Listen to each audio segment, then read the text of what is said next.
एक कहानी ऐसी भी प्रवीण के साथ। कहते हैं कि आईने झूठ नहीं कहते, जो चेहरे पर होता है वो दिखा देते हैं। लेकिन अगर आईना हो और चेहरा हो ही नहीं, तब कैसे कोई समझेगा? मैंने कभी किसी आसमानी ताकत पर यकीन नहीं किया था। कोई मतलब भी नहीं था, क्योंकि कई बार मैंने खुद चलकर, तकलीफें उठाकर ऐसी सच्चाइयां ढूंढने की कोशिश की, लेकिन कभी कुछ हाथ नहीं लगा। मेरा नाम सलब है। एक दफा मैंने ठान लिया था कि आज तो मैं पुरानी हवेली की सच्चाई पता लगा कर रहूंगा। पेशे से आर्किटेक्ट हूं, तो कुछ मिले ना मिले आर्किटेक्चर ही देख लूंगा। मैंने एक बैग में थोड़ा खाने का सामान रखा, थोड़ा पानी, एक टॉर्च और एक स्विस नाइफ। वहां पहुंचा तो ना ही कोई भूत मिला, ना ही इंसान मिला, यहां तक कि कोई जानवर भी नहीं था। चलिए, ये सब तो मान भी लेता, लेकिन एक बात बेहद अजीब थी। न चमगादड़ थे, न सांप बिच्छू और ना ही परिंदों के घोंसले थे। ये मुझे बहुत अजीब लगा। अंदर पूरी हवेली का चक्कर मारा तो हर कमरे में एक अजीब सा सन्नाटा था। बाहर हवाएं चल रही थी, बारिश थी, बादल भी गरज रहे थे, लेकिन अंदर एक भी आवाज नहीं थी। क्या गजब की सोच थी उस जमाने की, जब यह सब बनाया गया होगा। मैं तो यही सोच कर खुश हुए जा रहा था कि तस्वीरें वगैरह लेकर अपनी आर्किटेक्चर की पढ़ाई में इस्तेमाल कर पाऊंगा ऐसे डिजाइन्स, और कैमरा निकालकर तस्वीरें वगैरह ले ही रहा था, जब मैंने एक बड़ी गजब की चीज देखी। दीवारों पर नक्काशी की हुई थी, छत बेहद खूबसूरत थी, कमरे ऐसे थे कि बड़े साफ सुथरे लग रहे थे। और तस्वीर लेते लेते अचानक एक कमरे में पहुंचकर मैंने कैमरा क्लिक ही किया था, जब लगा जैसे किसी ने सामने से मेरी तस्वीर खींची हो। मैंने टॉर्च निकालकर सामने लाइट दिखाई तो आंखें चौंधिया गई। सामने कुछ भी नहीं था, बस एक आईना लगा हुआ था। मेरी तो हंसी छूट गई। पता नहीं क्या क्या सोच रहा था मैं कि क्या नया दिखेगा और क्या नहीं, लेकिन निकला क्या, सिर्फ एक आईना। मैंने टॉर्च की रोशनी मारी तो सामने एक बेहद खूबसूरत, थोड़ा पुराने जमाने का, थोड़ा जंग लगा आईना लगा हुआ था। पर पूरे खंडहर में कुछ भी नहीं था, बस सिर्फ एक आईना कैसे था। मैंने उसे ध्यान से देखा तो समझ आया कि बहुत ही भारी होगा। फिर भी सोचा कोशिश करने में क्या जाता है। मैंने सारा सामान कंधे पर लादा और पूरी ताकत लगाकर आईना उठाया। मेरी उम्मीद से एकदम उल्टा, बेहद हल्का निकला वो आईना। मैंने आईना कंधे पर उठाया और बाहर गाड़ी की ओर जाने लगा। आंखों के कोने से आईने में ही झांक ले रहा था कि दूसरी ओर से कोई देख न ले। कुछ भी कहो, थी तो चोरी ही। मैं जैसे ही उस कमरे से बाहर निकला, लगा जैसे मेरा वजन थोड़ा बढ़ गया, कदम जरा से लड़खड़ा गए मेरे, और जैसे जैसे दरवाजे के पास पहुंच रहा था, हर कमरे को पार करता जा रहा था, वैसे वैसे मुझे अपने ऊपर वजन लगातार बढ़ता हुआ महसूस हो रहा था। मैं किसी तरह गाड़ी तक पहुंचा। पीछे डिक्की में जब आईने को रखा, तब कहीं जाकर जरा सुकून मिला। फिर सोचा कि जल्दी जल्दी यहां से निकल लूं। गाड़ी स्टार्ट की और निकल आया वहां से, और अपनी बिल्डिंग तक पहुंचकर गाड़ी पार्किंग में लगाकर डिक्की से आईना निकाला और फिर लिफ्ट में चला गया। आईना अंदर रखकर मैं जैसे ही मुड़ा, तो मेरी आंखें खुद पर यकीन नहीं कर पा रही थी। ड्राइविंग सीट छोड़कर कार के तीनों दरवाजे खुले हुए थे और मेरी आंखों के सामने तीनों दरवाजे एक के बाद एक बंद हो गए और मेरे हाथ में पकड़ी कीरिंग पर रखी मेरी उंगली जैसे किसी ने हिलाई और बटन दबा और उसके बाद गाड़ी अपने आप लॉक हो गई।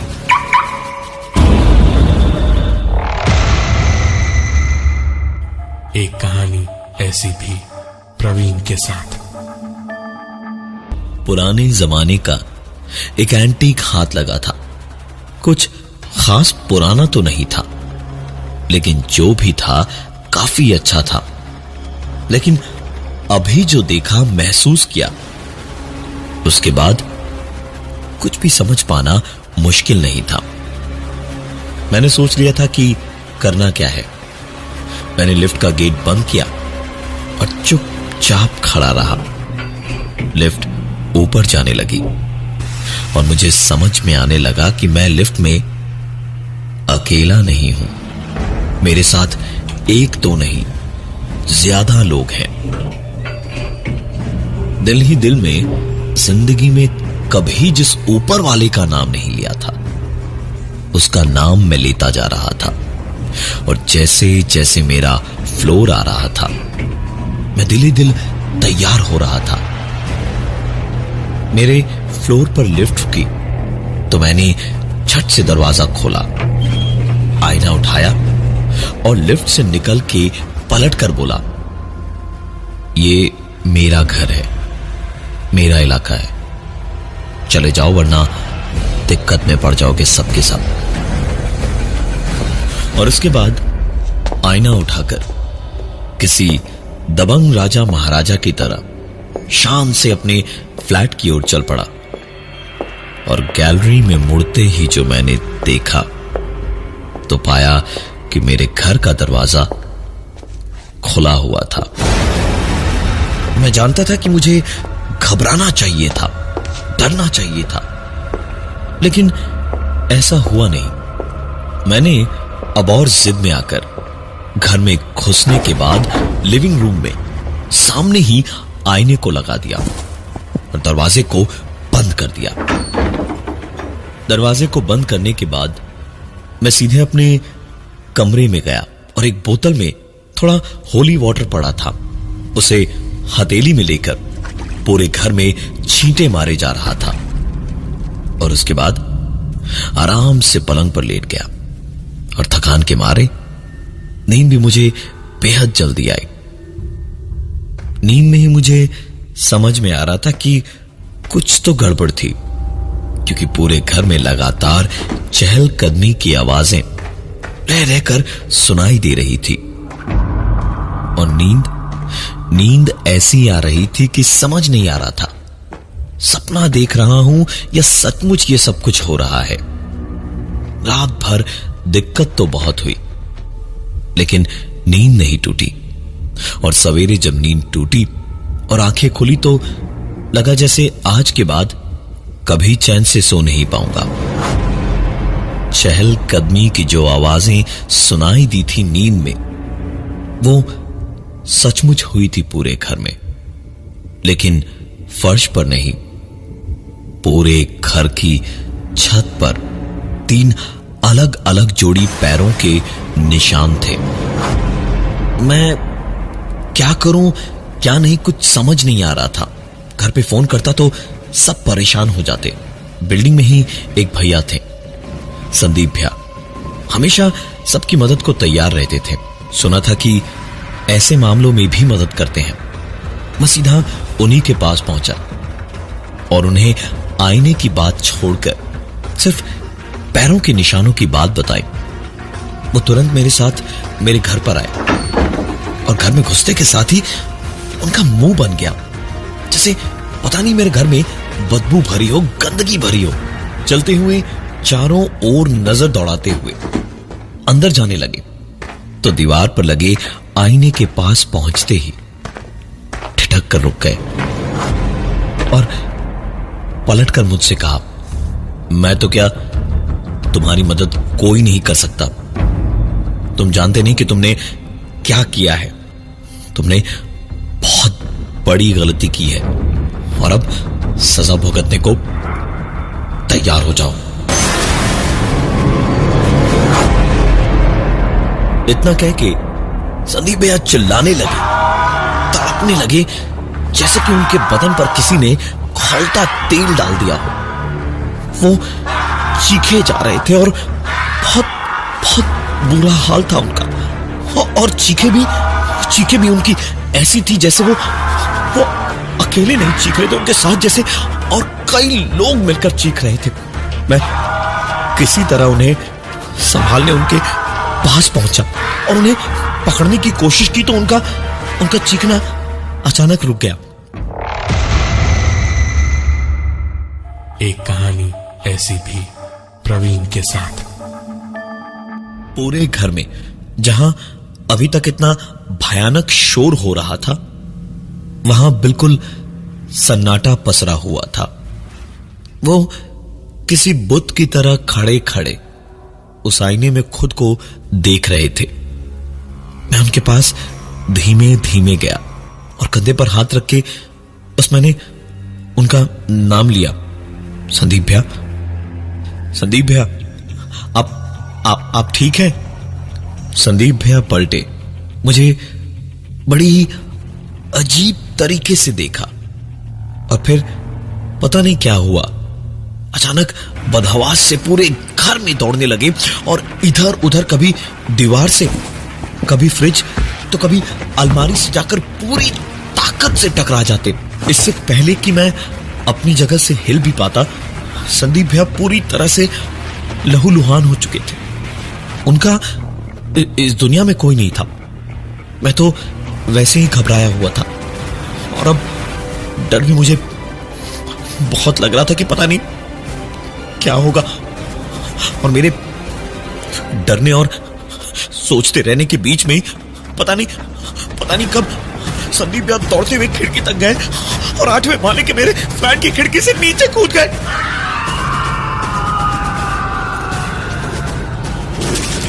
संदीप भैया ने तड़प कर अपनी जान दे दी। मेरे पास एक ही मदद करने वाला था और वो भी मेरी आंखों के सामने, दम तोड़ चुका था। मेरे पास यहां अपने ही घर से भागने के अलावा कोई और चारा ही नहीं था। लेकिन जाने से पहले मैं उस आईने को साबुत छोड़कर नहीं जाने वाला था। मेरे बाद जिसे भी वो मिलता, उसकी जिंदगी में भी ऐसा ही कोई तूफान आता। वापस उस हवेली में जाकर इसे वहां छोड़ने जितना वक्त नहीं था। मैंने वही किया जो कोई भी करता। सामने पड़ा लोहे का छोटा स्टूल उठाया और पूरी ताकत से उस आईने पर मारा और वो आईना किसी भी मामूली शीशे के टुकड़े की तरह टूटकर पूरे कमरे में बिखर गया। और उसके टूटते ही मुझे पूरी उम्मीद थी कि सब कुछ ठीक हो जाएगा, लेकिन ऐसा कुछ नहीं हुआ, बल्कि कुछ और ही हुआ।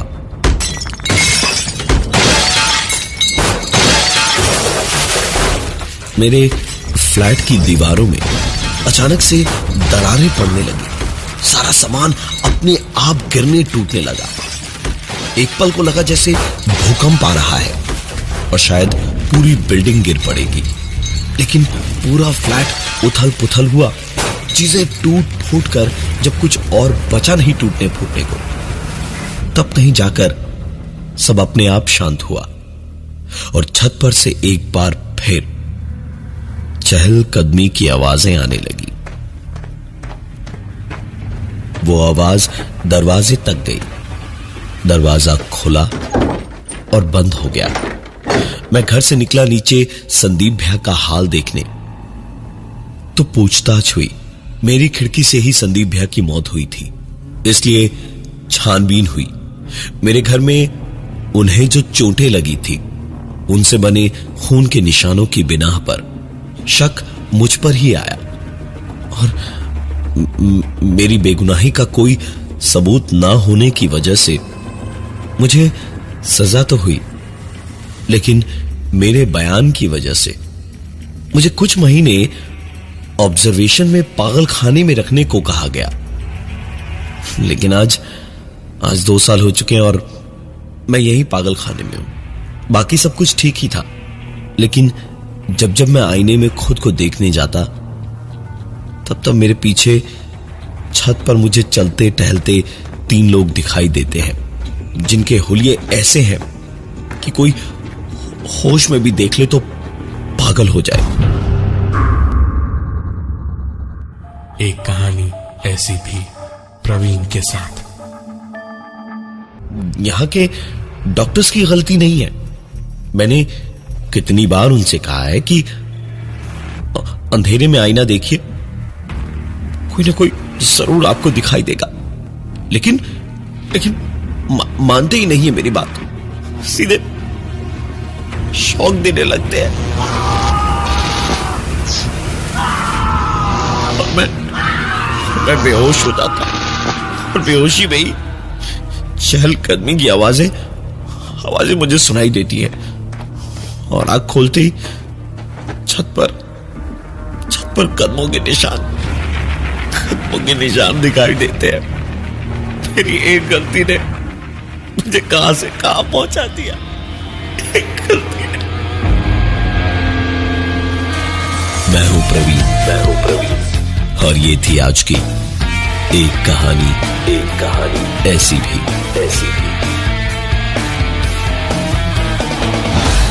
कमेंट करना इमीडिएटली वीडियो के नीचे एंड बताना कि आपको वीडियो कैसा लगा। Thank you so much.